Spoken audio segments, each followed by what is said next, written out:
to the PO3 podcast, featuring Jonathan Tovar, a.k.a. the Brownsville Yeti, and Marcus Marks, the Sonic King.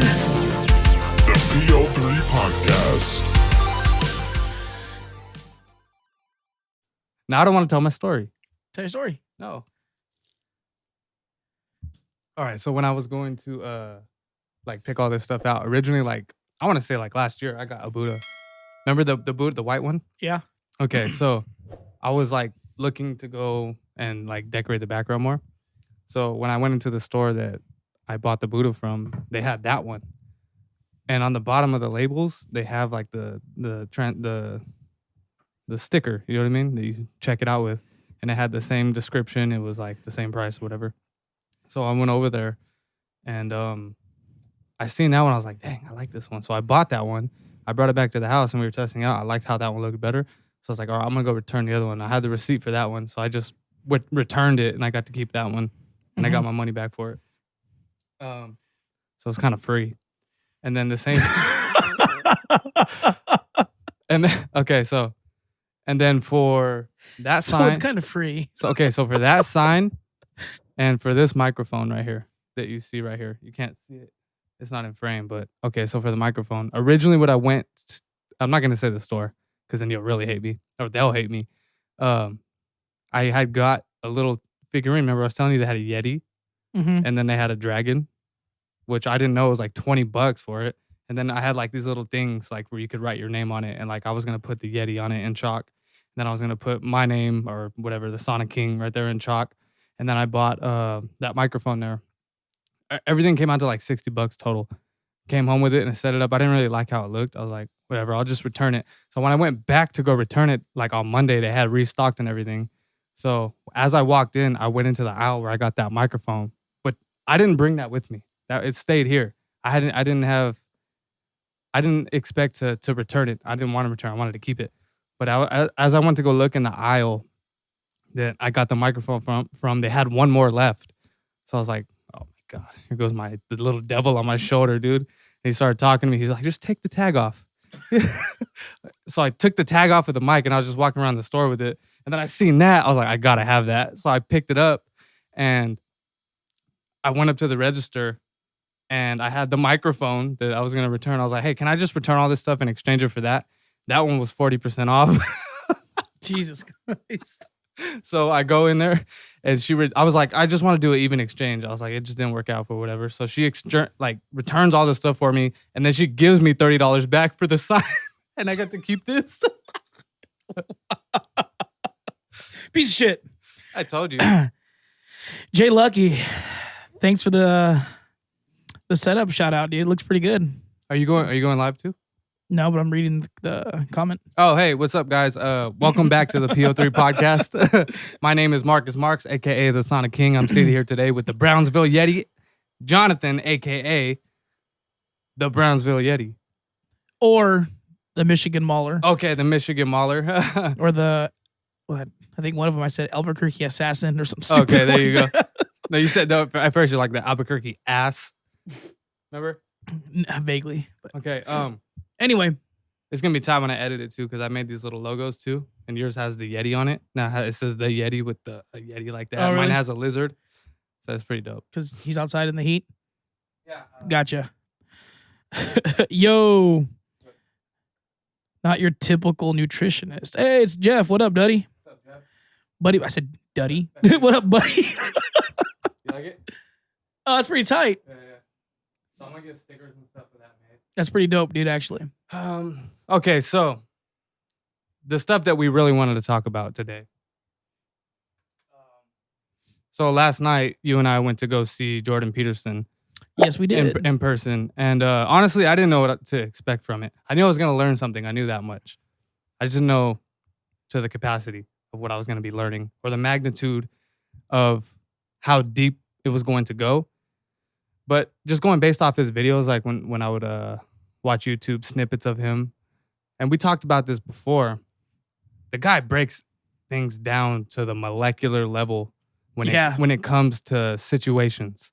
And I mean, to give you guys an example, we got in about 7:15, 7:20. Yeah. he didn't start till what 8 o'clock, almost 8 on the dot. It was almost ended about 9:30. Mm-hmm. He answered 5 questions. Yeah, so with a audience of 2,200 people. Yeah, and when they went on to when I don't know, I'm not gonna call him a narrator, but the host, I guess. Mm-hmm. He said something like, "Hey, I forgot the name of the app, but go onto your browser, and you could type in your questions." Because Jordan or his wife Tammy came out, and she was basically stating that what the feedback they got from the previous shows was that the Q&A, the questions and answers, was like a big hit. So this entire thing was questions and answers. So everyone submitted their questions, and to further what he was saying about how deep he goes down, for an hour and a half, he answered 5 questions. And that is no stretch of the imagination when I'm saying that. I'm not overplaying that, over exaggerating that. When I mean this guy elaborates, he basically came up with the definition elaborate. like he really does. But that's what's cool about him. And for those of you who don't know who he is, you want to explain a little bit about. You brought his book through one time. We have an episode, and I'll plug it right here, covering Jordan Peterson's book, 12 Rules for Life. He actually has 3 books to my knowledge. The first book that he ever wrote was Maps of Meaning, which I've been meaning to get. Second book was 12 Rules for Life, Antidote to Chaos. And then the third book was 12 More Rules for Life. What was it called? Beyond Order. And then the third book is 24 Rules for Life and Why You Should Read These 2 books. Actually, I think he said when he wrote the first book, he had like 40. He was able to he got it down to like 40 something rules. Yeah, you told me that. And then he picked 12, and then it's like, well, there's more to it. So then he wrote another book with another 12. Yeah. And I don't know if he's going to have any subsequent books, but. He said last night he was going to, he was already working on another one. That's right. He did. Yeah. And then he also, he's a clinical psychologist. He practiced, he has his own, he was a clinician out of Canada. I think he still has tenure as a professor at the University of Toronto, and he also taught at Harvard. He taught a psychology course. That's crazy because he didn't even mention teaching at Harvard. That's like a flex. Yeah, he doesn't do it. Yeah. You know what I'm saying? Like, I'd be like, hey, you guys don't know me, but I taught at Harvard. Just throwing that out there. Yeah, it's like, no big deal. Instant credibility. Yeah, so that's why he's really familiar with the United States, our culture and things like that, because he lived here for some time. Well, I mean, I don't know if he lived here, but I mean, if you teach for 8 years, I imagine you're be spending a lot of time here, But yeah, kind of a little brief background on him. So did you enjoy the show though? Oh, dude, overall. Dude, he walked out on stage, bro. I got the chills. Okay. Like I had the hair stand up on my arms, dude. It was crazy. Now, it wasn't like that for me because I'm not as big of a fan of him as you are, but I've learned a lot about him through you. And I did watch the Yomni Park interview that he had with her. So that one changed my mindset on him in general. Like you can tell that he's just a genuine person and he really has empathy for people. Mm-hmm. And he's just like a really good human being. You could just tell all around that he's been through some stuff too on top of that. Yeah, the way I mentioned last night when his wife came out, I was like, holy crap, his wife's here. Mm-hmm. She had I don't say near-death experience. Like she had, I don't know what kind of cancer it was, but apparently it wasn't going too well. Yeah. And that's when, because he was on benzodiazepines for depression. And while his wife was going through that, that's when he, I guess, was having his prescribing doctor increase the dosage because it was no longer having the desired effects because of all the added stress that he was going through. And that's kind of what led to his, it was a big portion of why his digression mentally, and then physically too, right? Then he had to wean off of them, and then he went through his almost death feats with, coming off. I guess benzos are extremely addictive. Yeah. And so they were both going through that simultaneously. So when she came on stage, like, holy crap, that's pretty cool. Yeah. You know what I'm saying? And then she had her little brief introduction, and then when he came out, dude, like I was like, holy crap, that's freaking Jordan Peterson. I've been watching this guy for damn near 4 years. He was tall. I didn't expect that. Yeah, honestly, yeah. Like I've seen all his I've seen pretty much everything he has on the damn internet. But another flex. But you watch it on video, you don't think of that. When you actually see him walk out on stage, you're like, holy crap, this dude's pretty tall. And considering dresses like a G, bro. Considering we were sitting pretty far away. Yeah, we were about midway, and then we were on the upper deck. I'm not gonna lie, like people showing up in suits, I thought it was corny. That's just not me. But he could wear a suit. He taught at Harvard. You know what I Well, mean? I think his dad was a teacher, if I'm not mistaken. Yeah. Yeah. Or someone in his life, a teacher or something. He said it was I don't know if it was disrespectful to the students if you didn't come dressed in a suit, but like you're Yeah. not giving your best effort for them. And so he dressed in a suit. Yeah, that's kind of been his thing. Even if you watch any of his, because he put up like what got him. I'm not gonna say what got him started, but he was uploading his lectures on YouTube before he had his claim to fame, so to speak. And he's at least the very least wearing a sport coat when he's doing his teaching. And as times progressed and people started to I guess, notice him wearing suits. Okay. They decided to wear suits, and then now he's mentioned it. And he's like, it's pretty cool seeing all these young people show up in suits, like they're dressed, like they're dressed for like a wedding. I understand why people are doing it. It's just if you don't have any context, like me, Yeah. you look at it and it's just like, If I would have fit into a suit, I would have had one, bro. you could fit into a suit. Well, I didn't have one for my current size. Yeah, you know what I'm saying? So everything that I owned it's too small now. So I tried squeezing into some slacks and a button-up shirt, but it didn't look too good, so I went jeans. So I want to talk about first of all, what section that he elaborated on did you enjoy the most? Well, if I have to be completely honest, there was three questions that were a total of 5 questions that he attended to. 3 of which had they were all pretty good, bro. But the first question stood out to you the most, though.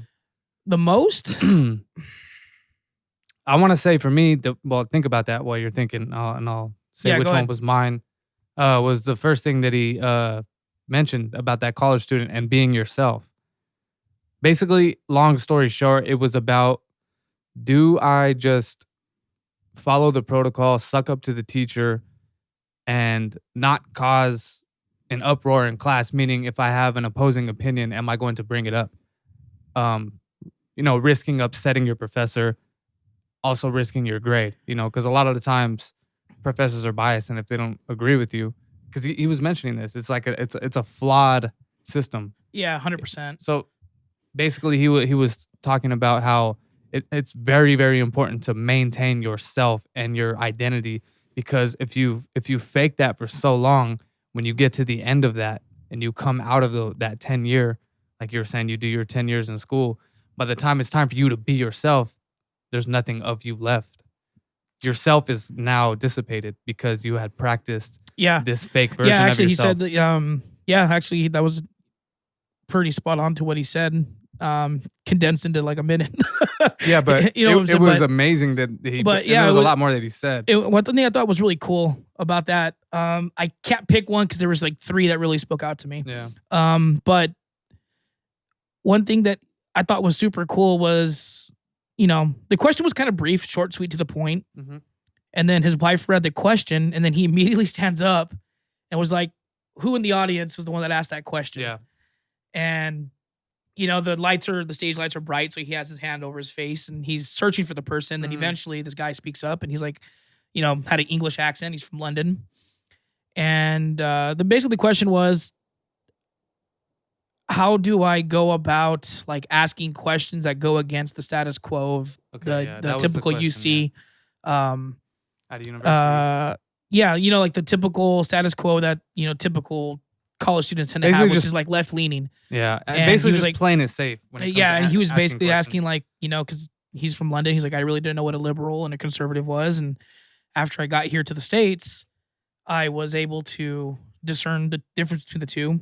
And college campuses are typically left leaning, like more minded people. And so when the professor would bring up an opinion or say something that he didn't necessarily agree with, when he would ask a question or make a statement that was contrary to that, he was met with silence. Oh, yeah. So he mentioned an awkward silence. And so, but what I thought was cool because everyone was afraid to speak up. Yeah, so that, or they just were just like, look at this guy. I think more of what Jordan Peterson was saying is that a lot of people are afraid to speak up. That could be it because they are following the status quo, and they're trying to not kiss ass, but just they get don't want to get to the program. They don't want to create chaos, and risk their grade that they're going to be earning. Yeah, That they're working so hard for. But again, like the point that I was trying to make real quick was I thought it was cool because he didn't have enough information with the question. So he called the dude out and then asked the dude like 2 questions. And then was trying to dig, like you said, trying to get down to a molecular level, trying to get down to the basis of it. And so that way he can appropriately answer his question. And but it was good, bro, because it was like if you go through, well, not only college but life, trying to live up to the status quo, so to speak, you fragment yourself. Yeah. You know, and he says you become pieces of yourself and you think, oh, well, once I get to a place in life where I'm secure and no one can mess with me, and it's time to be me. Then I could be me. He's like, but you're not going to be you because you fragmented yourself and all you're left with is the pieces of who you were. Who you used to be, yeah. And you're not the same person anymore. You're just a very distorted, very blurry version of who you used to be. So one thing I thought was pretty cool was he said, like, he wasn't saying like, hey, always stand up. He said, pick your battles. You know what I'm saying? Like, and if you're going to be that person, be ready for whatever's coming your direction. He goes, because typically when you say something that people don't agree with and they believe it down to their core, they're going to fight you on it. And you better hope that you have nothing of your character that's open for interpretation because they will exploit it. Because they will exploit it to the fullest, and you better be ready for that. Yeah. And so it was kind of cool because he was like, do what you got to do, but hey, man, tread lightly. You know, just don't go out there and be, I won't say like a dirtbag, you know what I'm saying? But like, don't be provocative. Don't be careless. Careless, excuse me. Don't be careless in your way of doing it. Because then he also said, don't ever write a paper or say something that you don't mean. Yeah, never write anything down or say anything that you don't really truly mean or believe. And I thought it was pretty cool because this again was coming from a very educated man, a PhD. You know what I'm saying? He's taught at Harvard. He's a tenured professor at University of Toronto, and he's saying never write a paper just to please your professor. You know, because it makes sense because you if you're saying what they want eventually. Because I kind of lost it when he was explaining basically how if you he said something like when you're having an you have like a statement or an argument you're trying to give to somebody, you should always try to break your own argument apart. And then he said something to the effect of like, yeah, he would do that when he was writing books. He tried as hard as he could on whatever subject he was writing to break it. Yeah. And if it was unbreakable, then he would run with that. And but he said it's people when they get pushback, they hear the other side. They become a martyr. And, I lost it, man. Damn it. But it was interesting to say. Basically, when you start writing stuff down that you don't necessarily believe just to please somebody, you kind of innately started adopting those ideas of your own. Yeah, because he mentioned an experiment too that they did on surveys. You remember that? And people who had tendencies to lean towards whatever direction you want to lean towards changed their mind when they took the test. Yeah, that's what it was. Yeah. It was just a natural bias that they had. For whatever reason, that's just the way the brain chemistry works and human nature is. So yeah, that was like, dude, that's how he opened up with. I thought it was a great way to, like, that was a great question for them to pick, and then for the way to break it down in 30 minutes, and another one that I thought was really cool. I thought the question wasn't that good of a question, but where it led him to, he made it where he went with it was great. Was about like the declining birth rates and like what a potential fix is. That really resonated with me because I've always been on the side of the fence where, I'm not gonna lie, I always thought to myself like, man, they need to relax on reproduction, human reproduction, because I feel like there's already enough idiots in the world. And I was viewing it from the wrong perspective, I remember even mentioning one time, I was like, man, they should make it to where you probably think I'm psycho, but like they should have like an app, at least, an application that you gotta fill out. Man, I've said the same thing before too, Stu, so it's all right. You know what I'm saying though? Like you have to have an application and a driver's license to drive a car or go work somewhere. They want to know that you're credible and that you're mentally sound, before you can take on this type of responsibility. When you're taking on responsibility, like something as a child, that's entirely different. This is another life that you're responsible for that's going to go out and have his own independent thoughts and Impact the world. impact the world and potentially negatively too. So I feel like it's not anything that you want to take lightly, especially that's why it was like, yeah, why don't we just have you fill out an application? Let's look at your mental health background and this and that. And I'm included in that. Mhm. You know, I might not even qualify to have a child, but that's where I was sitting at. And then he elaborated on that. Yeah, I thought it was great, man. You know, one thing that he mentioned was like, you know, like, hey, motherhood's a good thing, you know, and it's kind of like he mentioned, was it like 19-year-old girls? He was like, they're lying to 19-year-old women. Yeah. You know, that all that matters in your life is going to be your occupation. That's paramount. That's what's going to give you everything you need in life. Which is true in a sense, what he was saying, but at a certain point, it's true in a sense because it's obviously the monetary value that comes from having a good occupation. Stable. But he was saying for that there's more to it than just that. Mm-hmm. You know, because he's, you know, and it made sense because like you know, you're, let's say you're 20 or he went to high school, middle school, you know, like, you know, women like he used like lawyers as an example. They're in their debate classes, they're kicking ass, they're doing well on all their tests. They go to a university, kick ass there, do the same thing. Then they go to a really good law school, get their degree, make their way from associates to partners, you know, in their law firm. And then they hit like 30 and they're like, damn, this is not what I thought it was going to be like. Well, because he mentioned that also within that time frame, the 16 years, or no, the however many years that it was, it's a lot of years to get your doctorate or whatever, but they were working 16 hours a day nonstop, just hyper focused on that while life is passing them by. Yeah, and he goes, and you got to think like, you know, he even said like, why would women want to do that? He goes, why would anybody want to do that? He goes, the men that typically fill those roles is very, very tiny. You know what I'm saying? He's like, and we need people like that because they provide services that we all need. He goes, but the vast majority of people, that's not for them. Then they get to their 30s and they're like, dude, like life's kind of just passed me by. Then he talked about, he brought that in because of the fertility issue. Yeah. He's like, when you're 20, well, you have about 15 good years of potential, you know, fertility potential. You know what I'm saying? Like, it's easier to get pregnant when you're younger. But as women age, they get closer to menopause.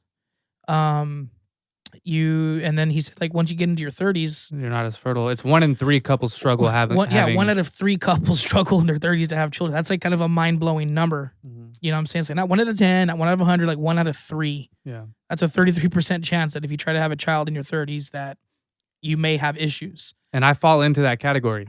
Yeah. You know, and that makes 2 of us. You know what I'm saying? So it's kind of like, but as men, I mean, in theory, there is no age limit for when you can father a child. Yeah. Women go through a physical, biological change where they hit menopause. They no longer can have children. So that window's very, very small. And the closer you get to whatever, I mean, I know menopause hits randomly. There's not like okay, when you turn 37, you hit it. But the closer you get to that threshold, the more birth defects the child's likely to experience. Which is scary. That's kind of crazy.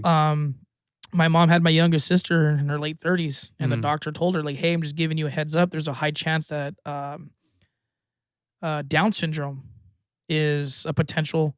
And they have like these markers that indicate, I think my sister had like all but one of the markers indicating for Down syndrome that she could likely potentially have Down syndrome. She didn't come out with Down syndrome. I was like, well, I'm not going to, you know, terminate the pregnancy, but, you know, I'll deal with it as whatever comes my direction. But like, these are possibilities the doctor telling her, like, hey, this is what the potential is in front of you if you continue to go through this, you know? And so I think his point with that was like, stop telling women that motherhood is like second, you know, like cherish motherhood. I thought that part was really cool because I think a lot of people our age kind of share the sentiment that you and I shared as far as like, oh, there needs to be an application, there's too many stupid people, you know, or whatever the reason may be. Yeah, it had nothing to do with being responsible enough to take care of a child. It had everything else to do with it. Yeah, so I thought that was really, you know, I thought the question, because he's like, you know, and then they were like, well, and then the question was like, do you think immigration would help with like the declining birth rates? He goes, yeah, like it'll help the immigrants come over, but if they fall into the same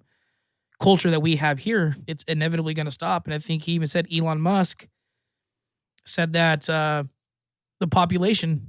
I even think I watched the Oh, interview. that he was afraid for our population because we think a lot of people are under the impression that there's a population control problem when really it's quite the opposite. Yeah, we need more people. The smartest person on the planet is worried that we don't have enough people. And I guess the trend, Which is blew my mind because I Yeah. thought there's too many people. yeah, and then the trend is that it's we're starting to round off. It is starting to go the opposite direction. And what did he say? What did Jordan Peterson say? He was like, I guarantee it. Like, we're not going to, like, he was guaranteeing, like, he believed it, like, through and through. Yeah, That these we are were going two to run out of some of the people. smartest minds I would say arguably we have on the face of the earth, saying like, hey, no, we're not going to have enough people, and Yeah. that's going to be a bigger problem than having too many people. Yeah. And then the third question that I thought was really good was the last question, and I don't remember exactly. Stoicism, wasn't it? No, that was maybe there were 6 questions. Okay, because Stoicism was one of them. Yeah. Maybe it just flew by and there was more than. Yeah, because it was the first question with the college student. Then they Yeah. asked about like, hey, is Elon Musk and you going to have a podcast? Yeah. And Which is cool. And then there was the Stoicism one. Mm-hmm. Then there was the declining birth rate. And then there was the Christianity question. Mm-hmm. And then The hierarchy. Yeah, and then there was the last question, which was basically like, I don't think it's a mystery or going to be news, headline breaking, Mhm. news, that the way things are kind of sitting in our country, a lot of people are calling for like an authoritarian style of government. And the question basically asked Jordan, do you think we're there? And do you think this is the worst that it's ever been? Mm-hmm. And I thought that question was really good because he was like, our biggest worry right now is China. And when he said what I'm about to say, like just brain matter everywhere. About the pandemic. About the pandemic, how we were so quick to emulate what China did. Mhm. And basically, we didn't go through, no one passed laws. It was just an executive order. We're locked down. Mm-hmm. No questions, no ifs, ands, or buts. This is what we're doing, and all of you are going to have to follow along. I mean, they've been had the reins on innovation for a long time, Yeah, but the thing is, like, they're like I think I mentioned in a previous podcast, how they're not trying to take over the world by force because they're going to be met with force, Mm-hmm. but they're doing it economically. They're doing it ideologically. Yeah, The way okay. we think Yeah. we're going to spread. So, like I told you, they went like right now in Africa, they're giving Africa billions of dollars to build ports on Mhm. their shorelines. I mean, Africa, I guess in aggregate we'll say a rather, I won't say impoverished area, but it doesn't have it's not economically sound as the way a lot of other countries are. Hey, we'll take your billions of dollars, but what happens? Hey, maybe you can start looking at communism a little bit more closely. It's a really good governmental way of governing life. And it was like, damn, dude, like we did jump in line with the way freaking China runs their stuff. Then he started talking about like they have that centralized identification, how basically like things you do that the government gives you a grade, right? For how good of a communist person you are. They even said that if you have a higher credit score than I do, I was gonna say, yeah, and I'm sitting next to you, your social credit score goes my down. social credit score goes down because I was standing next to you for too long. Yeah, he's like, think about that one for about a week. You know what I'm saying? Just like, I'm still thinking about it. like, damn, dude. And this is currently happening. What happens when this eventually starts to branch out? Mhm. And that's why the question was great, because it's like, this is where we're headed, and if we don't keep it in check, what's it gonna lead to? He brought up the shampoo thing. Yeah, We have 200 varieties of shampoo. Do we need that? Do we need it? No. No, but I would rather have a world where I have the ability to choose, and companies like, hey, we value the individual person and all their potential wants that they may have. We're going to cater to those versus, well, you don't need that, so we're not going to allow you. You're going to have one shampoo. Yeah, he said, who in the hell would want to live in a world where a person like that, who refuses those kinds of choices, why would you want that kind of person to be in charge? And then he mic dropped it into the show. Yeah. You know what I'm saying? Like, You got a standing O on that one. yeah. So for me, bro, it was like, I couldn't just pick one question. Like they were all really good. You know, like maybe not the questions themselves, but the where he took the questions Yeah. was amazing, dude. The Christianity thing, you know, I forgot what the question was exactly, but I think it was basically like the relevance that it has to today, and if he thinks it's a good thing. And Well, it had to do with hierarchy. well, and his thing is everything has a hierarchy. Yeah. You know, whether the hierarchies basically mean what you put at the top. You know, and everything falls Yeah, see, subsequently, because you know? he mentioned that too. It's like you need something to grasp onto Yeah. and gravitate towards. It's like whether it's religion or whatever your priorities are, but Mhm. that's basically what everything is. It's prioritizing your hierarchy, you know, and that's kind of what leads. That's kind of the purpose of this whole thing is that you need that stuff to grasp onto, because if you're not, then it's chaos. Yeah, it was a mind-blowing show, man. There was so much information that it was hard to like retain Mm-hmm. everything that he said. But it was a fantastic show, dude. Fantastic show, man. I'm so glad I went. I learned a lot about myself. Dude, because like I'm sure you're doing the same thing that I was, but every time he was speaking, I was like, how does that apply to me? Do I do that? Oh yeah, of do course. I not do that? You know what I'm saying? But that's why that's why in all of our previous podcasts, I think I tend to bring him up at least once, because it's hard for me to argue like against him. Well, a lot of what he is saying is completely applicable to daily lifestyle, you know, and just the way of thinking. It's a new way of thinking. Mm-hmm. Yeah, and I think one of his big things, and I might be mistaken in what I'm about to say, and I hope I'm not putting words into his mouth, but like, I think he said it before, maybe not last night, but there's a lot that we can take from the Bible. Mm-hmm. It gives us a sense of morality. Yeah. It gives us a sense of right and wrong. It gives us ethics, you know, and, you know, I'm guilty of this myself. Like, I was like, oh, it's just the Bible. Like, it's an old book. Yeah. Like, how much relevance does it have to today's standards in society? And I'd say a lot. Mm-hmm. You know, like he brought up the story of Cain and Abel. Yeah, well, I thought that was cool when you were explaining to me on the way home, because I didn't understand it. I've never read the Bible. I'm not familiar with it like that. And again, that makes two of us. I only understand it because of him, and I've asked people that are more religious than well I. read on it. Yeah, and they basically the same thing. It's basically a story of greed, envy. Yeah, you know, well, because doing things for the wrong purpose. I didn't understand the premise of the story, and when you explained it to me and broke it down, that it was basically that if you're doing things for the wrong reasons and your intent isn't just in your heart, he's gonna see right through that, and that's when it works against you. Versus somebody who's doing it because it's in their heart and it's truly the right thing to do, will be rewarded for it, not because there's going to be a reward at the end. That's like, not the reason. I hope I'm not gonna flip the names around and get it backwards, but I believe it was Cain was the jealous, envious one, and Abel was the brother that was murdered. Yeah. Correct me in the comments if I'm wrong about that, but I believe that's how it was. And yeah, Cain was just like, yo, dude, like, I'm doing all the same stuff he's doing. How come I'm not getting all the blessings? And because God can see right through it. You're not doing it because you believe in it. He's doing everything because he believes. Yeah. You know what I'm saying? And so, like, for someone like him to explain text from the Bible like that, and for a person like myself that was never religious, You're I a went pretty to big church. skeptic when it comes to things like that. Yeah, I would say I was. I'm gravitating more toward it because to me, there's like a lot that comes from it, a lot of good that comes from it. You know. Well, you're open to new ideas for sure. I try to be. Yeah. You know, and it was interesting, man. Because like, damn, dude, that does apply, and it took someone like him for him to explain it in a fashion where it's like, dude, that does make sense. Well, he put it in a combination of words that made sense to you. Because I might tell you the same thing, but it just wouldn't resonate because the combination of words that I use may be a little bit sloppy. You know, it wasn't clear and concise as he's able to put it.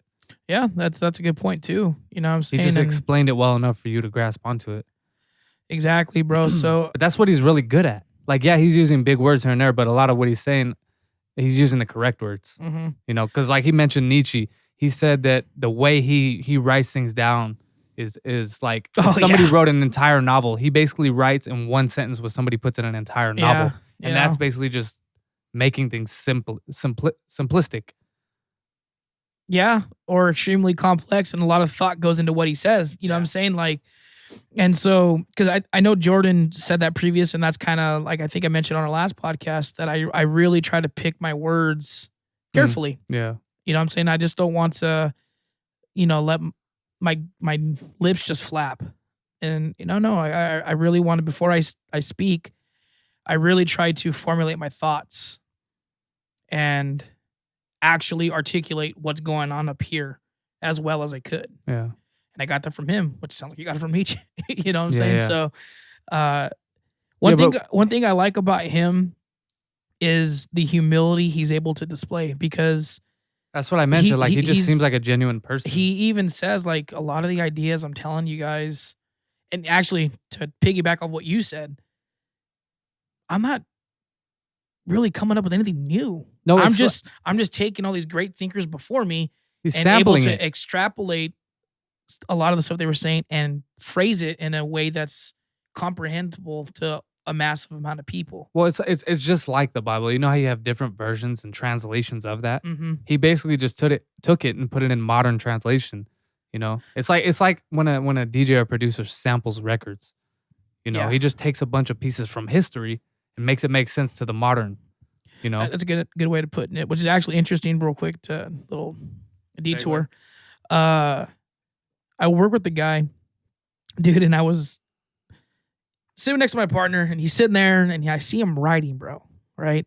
But they look like hieroglyphs to me. I'm just kind of like looking. He's writing Hebrew, huh? Bro, it was Hebrew, right? And so I'm like, hey, man, like, what you got going? I was like, oh, just some homework. This guy's like probably in his 40s, 50s. Yeah, that's a good And I'm like, hobby. I'm like, it's like Egyptian? And he laughs. He goes, no, it's Hebrew. No, he's like, no, like Hebrew. Yeah. And so I was like, oh, okay. Well, you mind if I ask you a question? He's like, sure. And what are you doing it for? Yeah.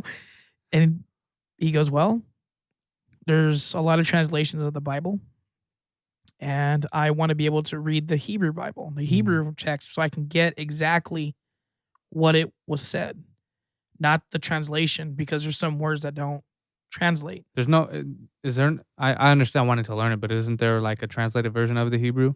Yeah, but what he was saying is there's words that are in Hebrew that don't have an English word, so they have to find the next best comparable word. And I had another buddy of mine that he's probably, he's younger than us. I think he's like 24, 25. Mm-hmm. And he was a Sunday school teacher, but he had to go to school for that. Yeah. And he said when he was learning, they actually had to learn the Hebrew text version of it, right? Yeah. And he said there's one, so he's like, the book of John in the Bible, I guess it's called the book of love. It's God's love for, us.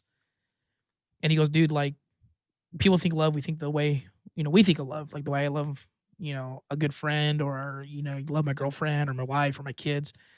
He goes, but they only picked that word love because that was the only word that we had that was close to the word that the Bible was actually describing. He's like, the word love in Hebrew, the word that the love that God has for people is unlike any other love, but we don't have a word for it. So love's the one that we chose. It's close enough. Close enough, but doesn't in the slightest actually describe the love that God has for the true people. Meaning of it, yeah. So that's where words are very, very sloppy. Yeah, and so that's why he was saying, like, so I told him that. He goes, yeah, exactly. That's why I'm learning Hebrew, so I can actually read the Hebrew Bible and understand it as best I can directly from the language that it was written in. But isn't that even crazy though? Like, even when you do translate it, it's still just words. It's never the emotion. I suppose that's true, yeah. Because at the end of the day, you're trying to convey an emotion via words, because that's the only way that we know how to consume them mentally and make sense of it, pick it apart, and then bring context to it. Like, if I could just communicate with you via feeling, there would be no need for words or letters or anything like that. You'd just be able to be on the same wavelength as I am. So imagine what he really means, or anybody in general. Like, yeah. you'll never know truly how somebody feels about you. True. I guess that's an excellent point. But I hope, they're saying like one day that we'll be able to get there through technology. Yeah, maybe. You'll physically be able to feel what I'm feeling. That'd be kind of weird, but yeah, maybe. You know what I'm saying? And anyway, so that was a little thing, but little But that's detour crazy. took- Yeah, Hebrew. Yeah, it was Hebrew, man. You know, I think fuck, what was it? I could be wrong. I want to say it's Aleph, but I think it's I'm probably I'm like 99% sure I'm wrong. But he asked like what is dog to you? That's just the word dog. What is a dog to you? Hmm. I'm asking you. Oh, me. A companion. Fuck, the Hebrew translation, bro, was something like, let me see if Go for it. let me see if I can figure it out real quick. Heart. Heart. So dog means heart. Like, yeah, Kalef. Well, companion. Kalef. Companion. But like, he's like most people, like, but I'm just like, he broke that word down. I was like, damn, that's crazy. Cause like, dogs are like our man's best friend. Yeah. You know what I'm saying? Like, the love they have for their family, you know, it's Mhm. like, dude, you could be gone for 20 minutes. Yeah. You come into the room and your dog's like, oh my God, where the hell have you been? You know what I'm saying? Like, You'll never get that from anything else. no, I think, like, bro, I really doubt no one will love you like a dog loves you. Yeah. Like, they're like I said, you will go into a room, come out the bathroom, like, oh my God, dude, like you disappeared, you know, like, so yeah. Too when bad he- lizards aren't like that. yeah, sauna lizards, you know, but yeah, Kalef, bro, freaking, Yeah. or Kalev, however you say it. Yeah, Heart, like that's like that's crazy. I would have never got that. Yeah. You know what I'm saying? And the meaning that it has from it. So I was like, dude, like, well, best of luck to you in your endeavors with that, man. What Because that's crazy. What would that be? A synonym? Like another meaning for a word? Not well. Antonym? No, antonym's the opposite. Okay, But so synonym synonym. would be yeah. But I mean, in Hebrew, that's what dog means. Okay. You know what I'm saying? So, But yeah, it was crazy because like just the and then the creativity conversation that we got into. But I want to speak about that afterwards. But I want to ask you the question of because when we were talking about the Cain and Abel thing and then true intent and having a heart, a just heart, I had the question that I asked myself before we even had that conversation. It was earlier that day when I went to the gym. I don't know what provoked the stop, but I was like, does karma only exist for people that know better? no, If you believe in karma. I don't think it does. Yeah. I don't think you have to have any awareness of it for it to have an effect on you. I guess in a way that would be the unless- universe sending you. Unless that's what you mean, right? Like if you're unaware of karma, like you just never heard of it, you never know. Not even that. Yeah, if you were completely oblivious to that, but also what you were doing, if it was the wrong thing, if you truly believed in your heart that it was the right thing, does karma still apply to you? Oh, You know what I'm saying? Like that's where it gets slippery because I I feel like karma. I'm not saying that that's what I think, but I feel like one side of the fence or another side of the token would be that karma's gonna attack you if you know better. When you're doing the wrong thing, but you know that it's not the right thing. That's when karma shows itself and reveals itself to you in whatever way you want to put it. But if I would like to say no, but I'm sure there's been a lot of crazy shit that's happened where people believed they were doing the right thing. Yeah. And they some heinous acts were acted out. Well, maybe that's where the balance comes into play. Maybe that's where karma does its job of correcting things that are correcting those people with that flaw, that way of thinking. Maybe that has to happen in order to change their mindset. So regardless of what you believe in, it's going to happen to you. Your karma. That could be. That's a good 'Cause point, man. That's a that good question. You should have submitted that one to him. Well, they got through 6 out of what, 2,000? I don't know if she was just going like one after the other, or if she was kind of scouring through them all to see which one would have like the biggest impact. But I definitely think that would have been a question if they were perusing through them. Yeah. Because I don't know what made me have that thought, but I was just like, Damn, you really should have submitted. That would have been interesting to hear him Yeah. answer. You know what I'm saying? I mean, YouTube comments, you can leave it there on one of his. See what that might take off. But I thought it was. I thought it was. Find him I think he's in San Jose. Let's go. Yeah, I'm down to go see him again. Damn, that would be a really interesting question to have him answer. Because first of all, do you even believe in it? Well, because he said there's so one of the things he always says is don't lie, or no, don't lie, or at least You should have brought his book. tell the truth. Something like that. Always tell the truth. Yeah. And he goes, now there's a difference between deceitful and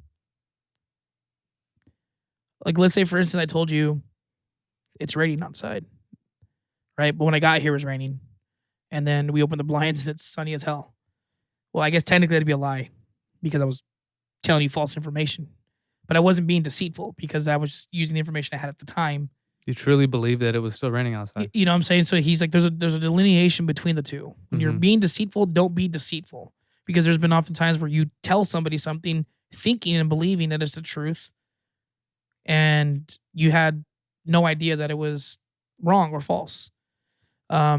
So I think that kind of falls into something. No, it does, because it just goes based off your core values. You know, if you truly believe something and you feel like it's the right, like I brought this up before, but it's like the people who bombed the World Trade Center and did a kamikaze into the thing truly believe that they were doing that for their religion, and that was the right thing to do because somebody told them that was the right thing to do. Now, do those people? That's what I said though. That's what I would like to believe, like, because you're gonna have those extremes. You know what I'm saying? So to me, it's like, well, but it still applies.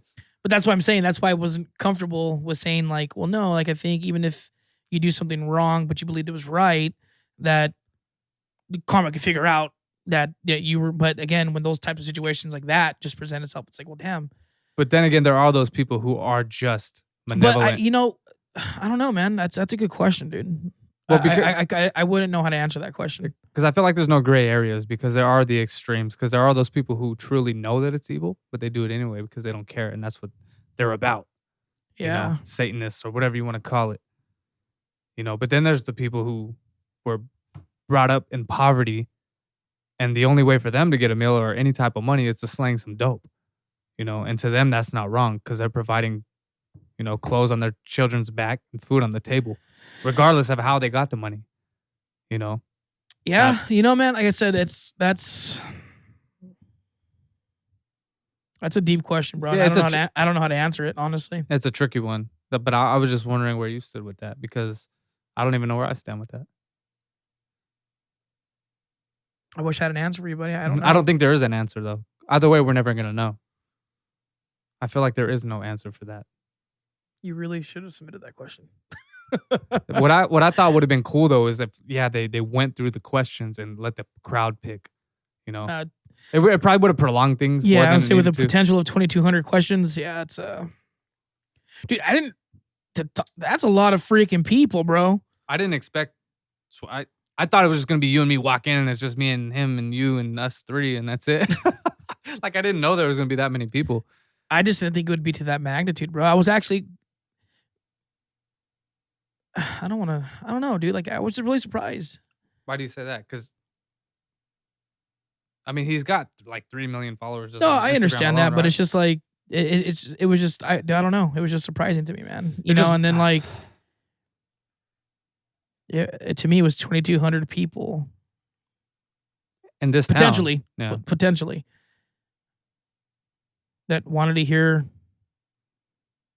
someone give them a form of guidance. Yeah. You know, and this goes back to the last podcast that I was talking about.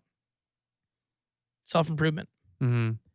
Always strive to be a better version of yourself. You know, and to me, that was cool to see that many people there that if they believe anything that he says, you're always evolving. Mm-hmm. You know, and like, no, I got to hear it from this guy. I'm sure there's people, I didn't have my book or either of the books, but there's people there with their books.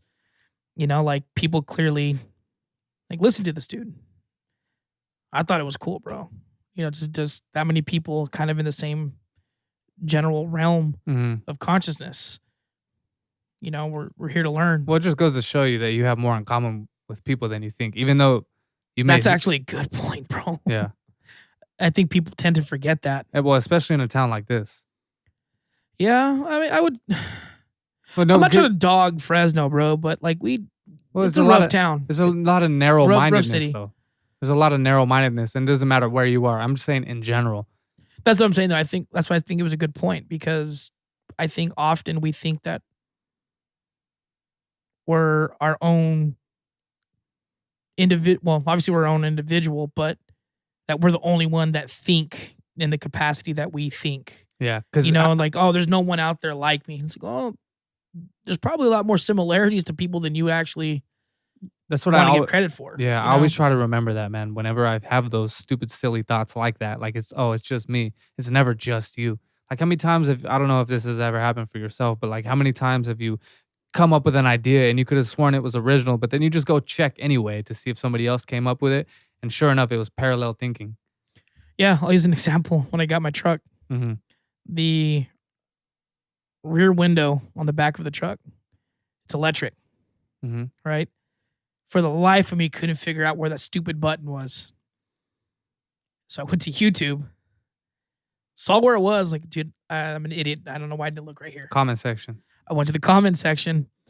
Someone was like, "Thank God I'm not the only person here that was struggling. I had my truck for a year Yeah. and never opened that window because I didn't know where to find that button." Kind of goes with what you're saying. You know, Yeah. there's like-minded people, but But it's a good way to reassure people that you're not alone again, you know, but I feel like they don't go into it with that mentality because people are always they'd like to play the opposition, you know, for whatever reason, we like to have opposition with people, even if we don't understand why we're in opposition with them, you know, people just like rivalry and sides and teams and being a part of they're just tribal that way, you know, but people yeah, we forget tend to like, be that way. even if we are on opposing sides, we still at the core of us have a lot of similarities. Yeah, and I think right now that's a big point that's missing from our current culture Yeah, so how do you spread that? through Yeah. doing stuff like he's doing, man. I think that's why he's fighting that good fight. But even then though, like, because when I brought that up, you said that's a good point. I don't think half of those people that are there are looking at it through that lens. Like, hey, I'm glad that I'm in this community. You know, You know, that's a possibility too, man. I don't know. I just like to Like- think I'm not trying to speak for him, yeah, but I think that's part of his battle is that we all have the same needs. yeah, A lot of us have the same wants. We're just trying to figure out how to get all of those for everybody from different sides of the street. No, I agree. At the core of what he is saying that's what he is saying. We're all the No, same. but that's my point though, is that like how do we combat and make that come to the surface? Yeah, You know, to combat the tribalism that you mentioned that we tend to have. How do you combat that? Is through what he's doing. yeah, because we're distracted on a daily, and that's why we forget it so quickly because there's a million and one things going on that distract us from ourselves. You know, and that's why we're just so quick to fly off the handle because of everything that's going on. Yeah. You know, we forget like the fundamentals of life, you know, which is important. You want to keep those at the front of your mind. Good point, man. I don't know. It was all I could say about the whole night, dude. It was a really great event, man. You know, I hope through this podcast that people can look into it. I mean, there's plenty of other good people to listen to as well. You know, Mhm. I'm just saying, it's just a lot of the stuff that he said that was captivating to me, man. It just like a light bulb went off, you know, and it's like, damn, I've never really thought of it that way. It just makes sense to you. Well, it tends to make sense to a lot of people. I think the issue with it is, But for you, he makes sense to you. sure. You know, for you. But again, to go off the community thing that you're talking about, I think there's a lot more people out there because he has a massive following. Yeah, which You is a know. good thing. You look at that's a good thing. You know, and there was like one thing that he had mentioned before. He was being interviewed by a former prime minister of Australia. Mm-hmm. And he mentioned last night, I saw a video of him, like a thumbnail or whatever, of him crying, Yeah. you know, and he broke down when he was giving his explanation. But it was like, I get so many people that come up to me on the streets Mm-hmm. randomly. Hey, dude, thanks for what you've done. Like, I'm better now than I was before I came across you.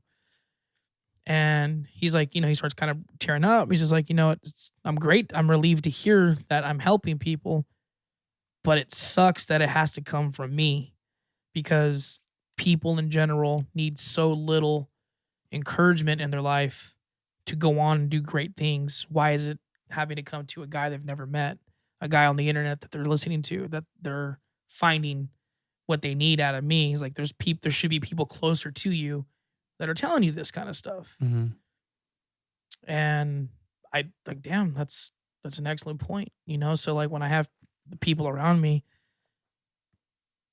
I try to give them those words of encouragement because it shouldn't have to come from a guy on the internet. You want to be that beacon of hope. Not even like not and to me when you say it that way, it kind of comes off like self-righteous on my end. I don't think so. But for me, it's just like, no, dude, like if you're doing good, someone should tell you that you're doing good. Yeah. Because that might just give that little nudge forward for you to continue. Because you don't want to feel like what you're doing is worthless. Yeah. You know what I'm saying? I think that's basically what he was trying to say was that, like, I'm grateful that the words I'm speaking are resonating well with people, but damn, shouldn't there be someone closer to you? That applies to everything though.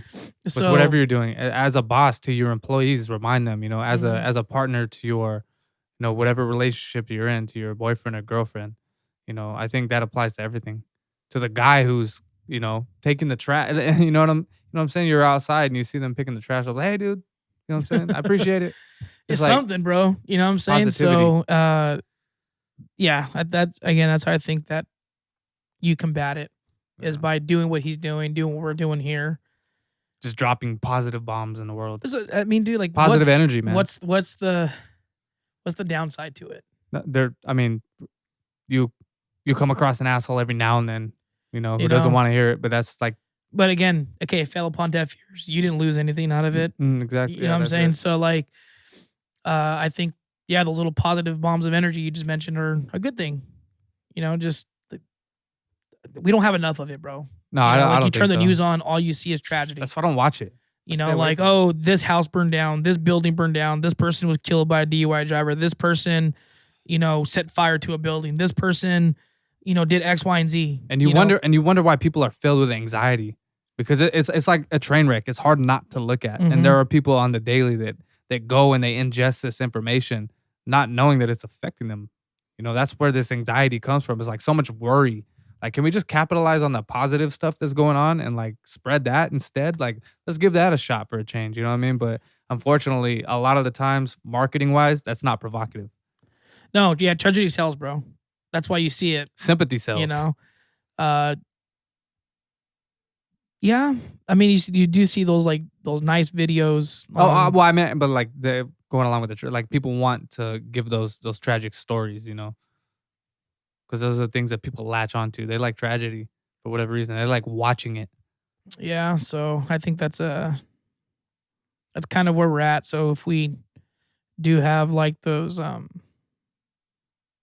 positive energies being dispersed out into the world, I think that's I don't see the bad side of it, bro. You say it to someone and they're a dickhead about it.